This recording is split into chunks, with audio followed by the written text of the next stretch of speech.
Hello, my name is Dr. Bill Campbell, and I'm a professor of exercise science at the University of South Florida, where I'm also the director of the Performance and Physique Enhancement Laboratory. I'm very excited to present to you today my talk on the 3 principles of fat loss for your optimal physique. The things that we're going to discuss today, we're going to start with who is this presentation for? What's the audience? The second thing I'm going to do is just give a very quick overview of the 3 principles for fat loss.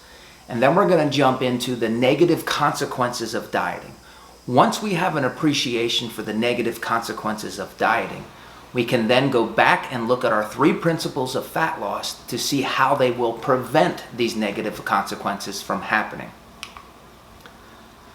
It's also important for me to tell you early on about my research mission. My mission is to help people optimize their physiques within a maintainable lifestyle. Now, my research really while it is focused on weight loss, it doesn't focus on obesity and obese individuals and their weight loss. Rather, what my research focuses on is physique optimization. So these are people who are already fit. Let's say that they are exercise enthusiasts or fitness enthusiasts who are trying to lose additional body fat. So, some of the principles that I discuss do apply to an obese population, but all of the examples and all of the research that I'm going to point out today is from a relatively lean population. So let's briefly discuss the 3 principles that I'm going to talk about throughout the lecture. We're going to introduce them here, and then we're going to visit them in more detail later. Principle number 1 is that the rate of weight loss should be slow. Principle number 2 is do not decrease protein when dieting.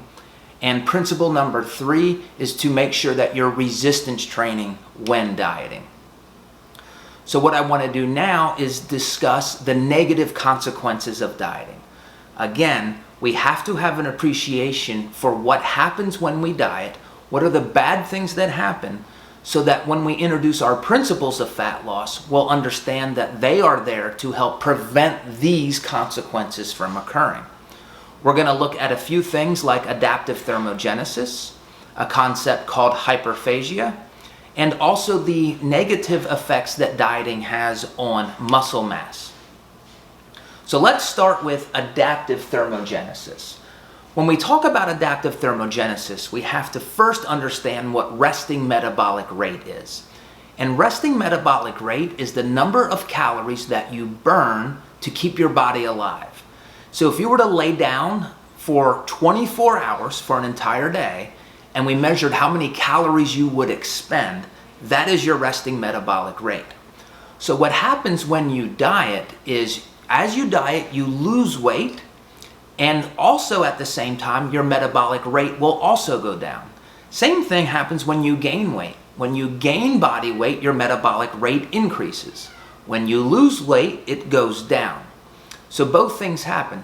When we talk about dieting though, and you lose weight and your metabolic rate goes down, sometimes your metabolic rate will go down even more than what we would expect it to with just simple weight loss. When that happens, which we show right here, when it's lower than what we expect it to be from normal weight loss, we call that adaptive thermogenesis. So adaptive thermogenesis is a bad consequence of dieting. We don't want this to happen.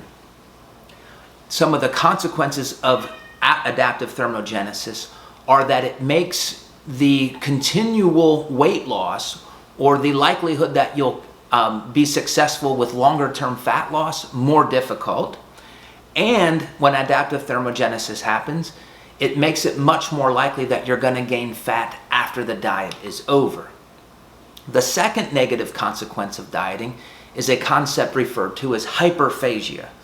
What hyperphagia is, it's an uncontrolled desire to eat.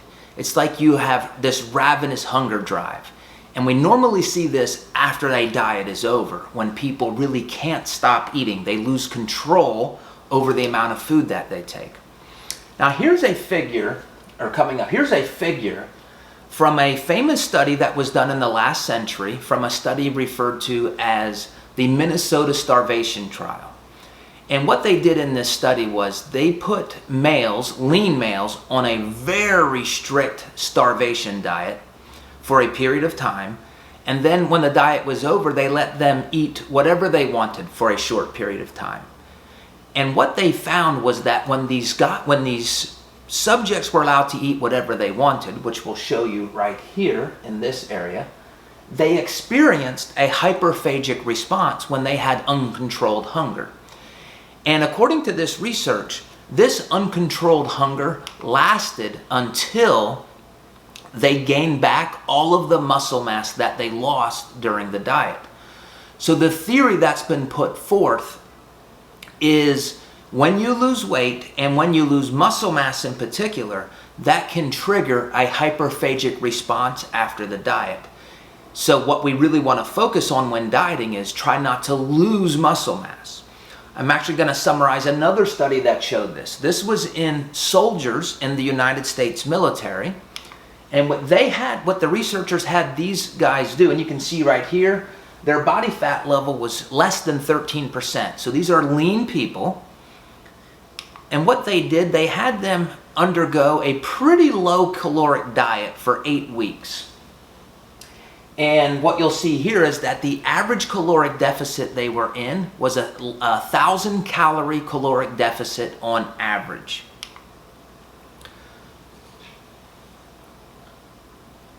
They measured body composition at the beginning of the study, then at the end of the diet.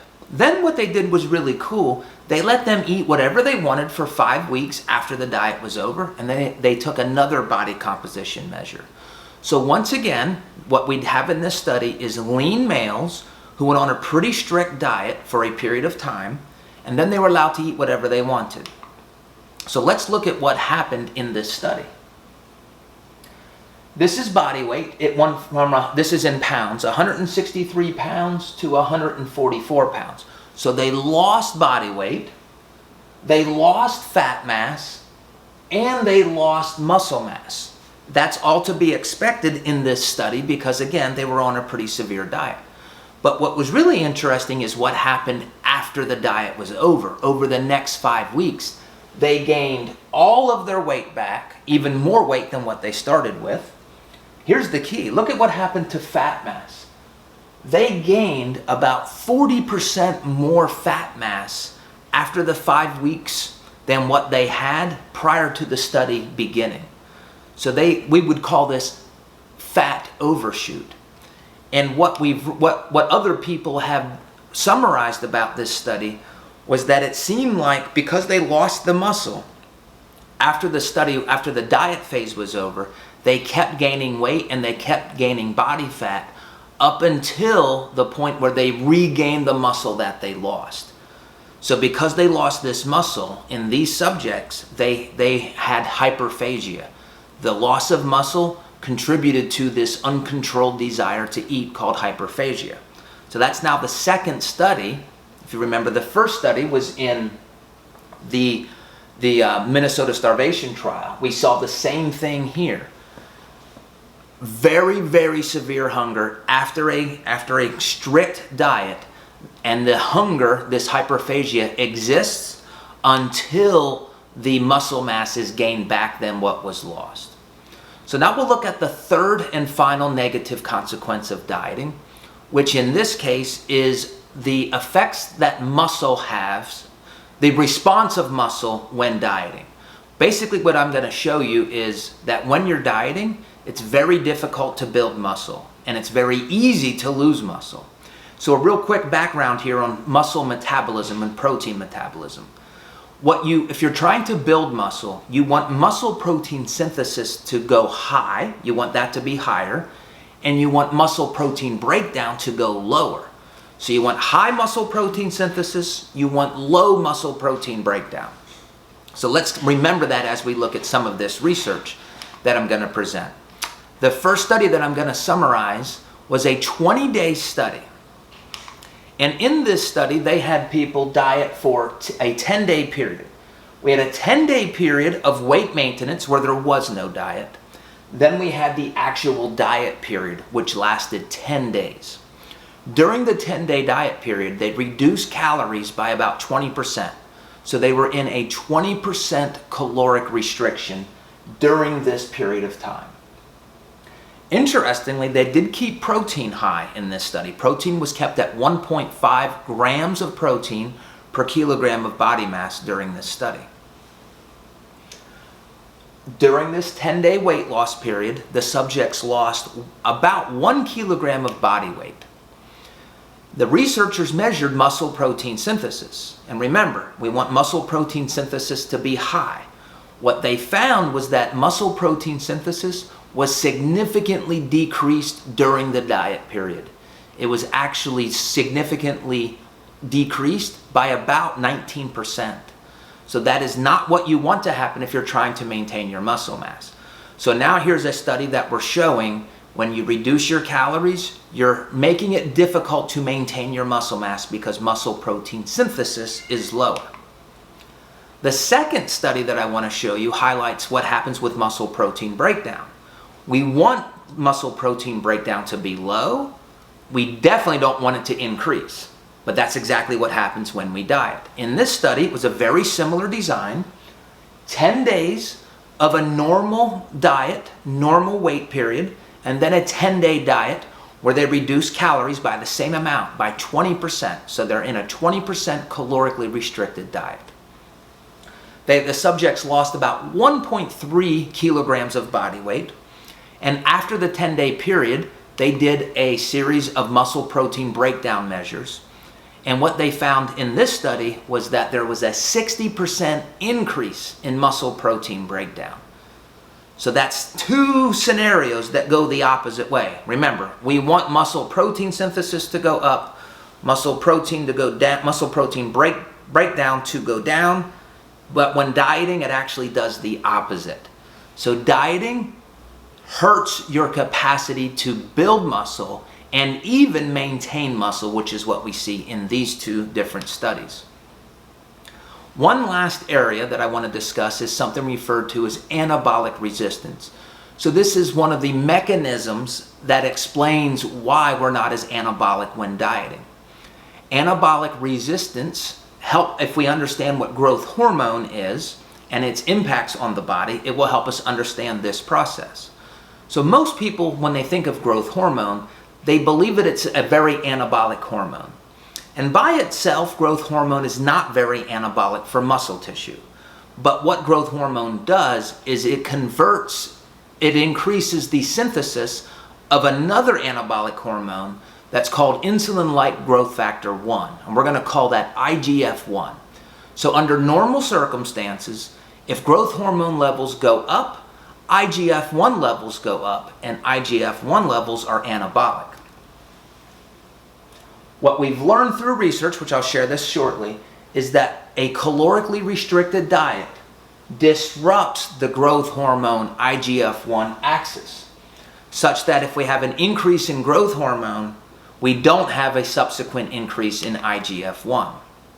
So here's a study that looked at the effects of dieting on muscle protein synthesis, muscle protein breakdown, but more specifically on growth hormone and its conversion to IGF-1.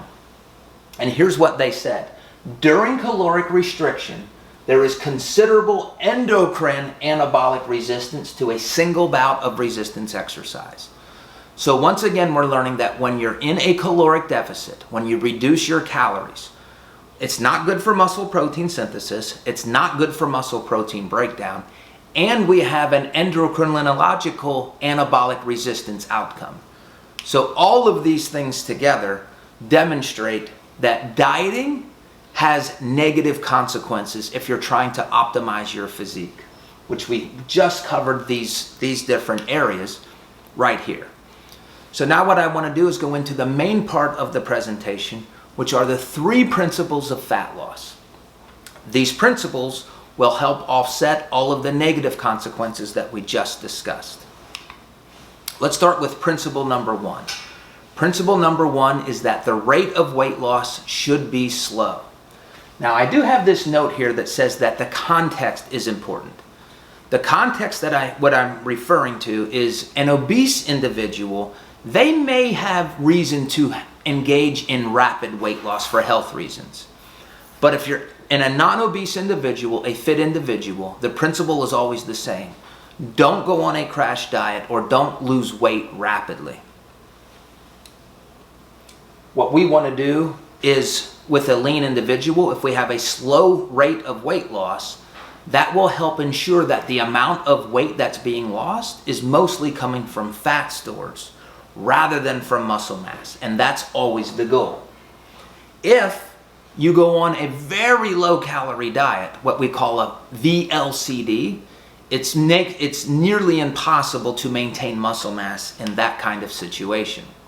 So now what I'm going to do is I'm going to show you one of the research studies that supports this principle. This was published in the International Journal of Sports Nutrition and Exercise Metabolism. And what they did in this study, they compared a fast rate of weight loss with a much slower rate of weight loss.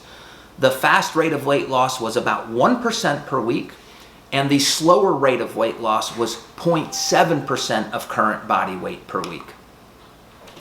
The subjects in this study were high-level Olympic athletes, and you can see here the different types of sports that they engaged in, like soccer, judo, skiing, etc. They were all resistance trained, and this study included males and females. During this study, the athletes ingested 1.5 grams of protein per kilogram of body mass, and they resistance trained throughout the diet period. So both of those things are good. Those are our principles number 2 and principle number 3 for effective fat loss.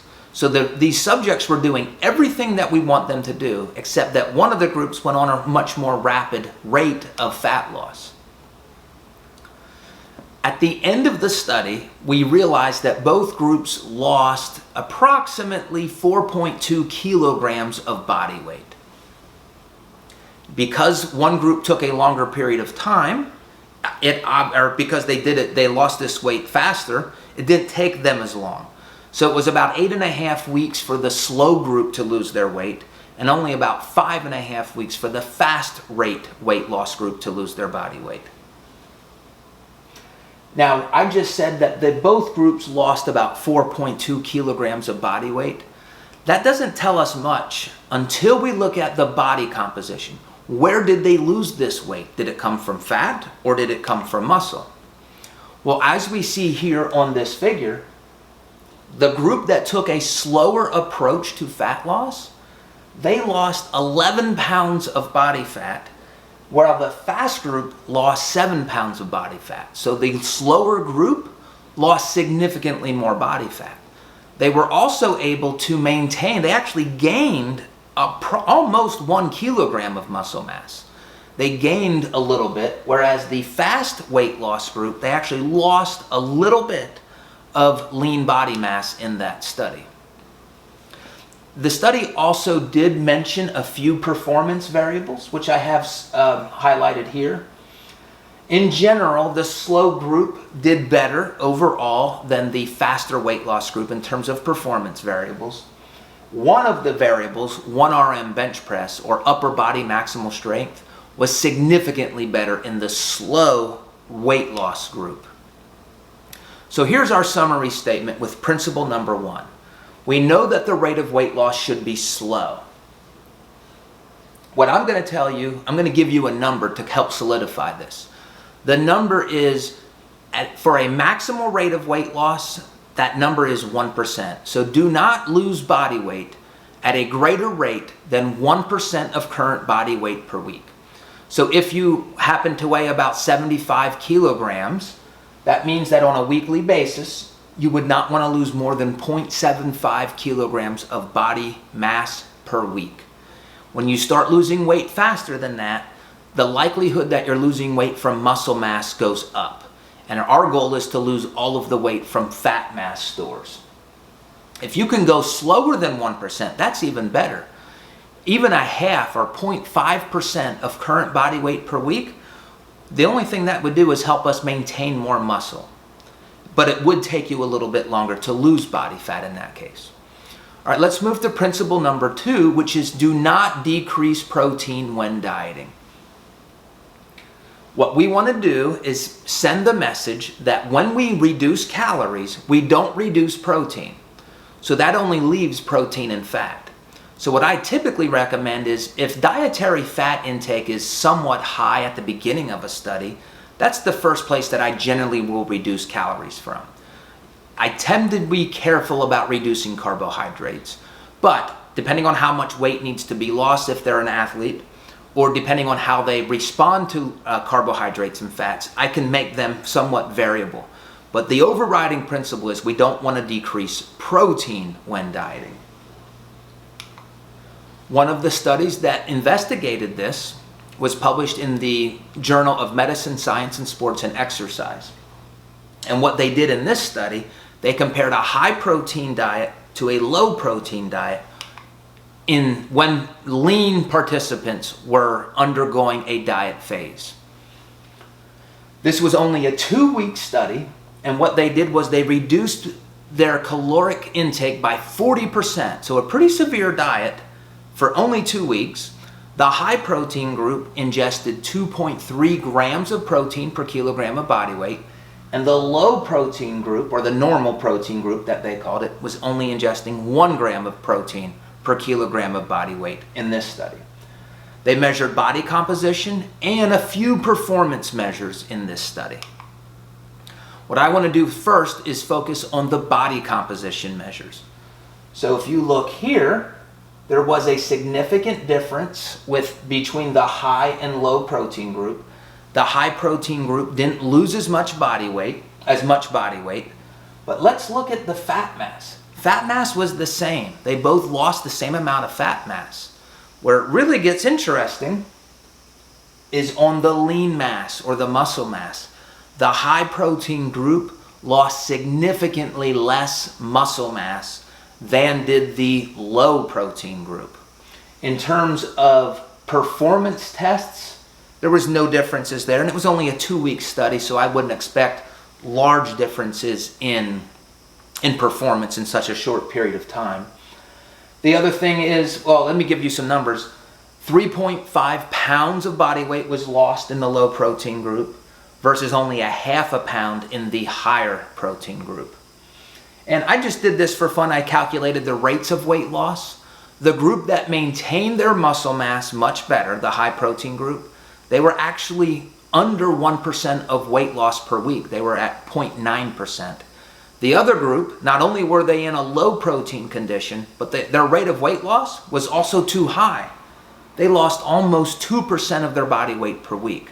So they violated principle number 1 and they violated principle number 2.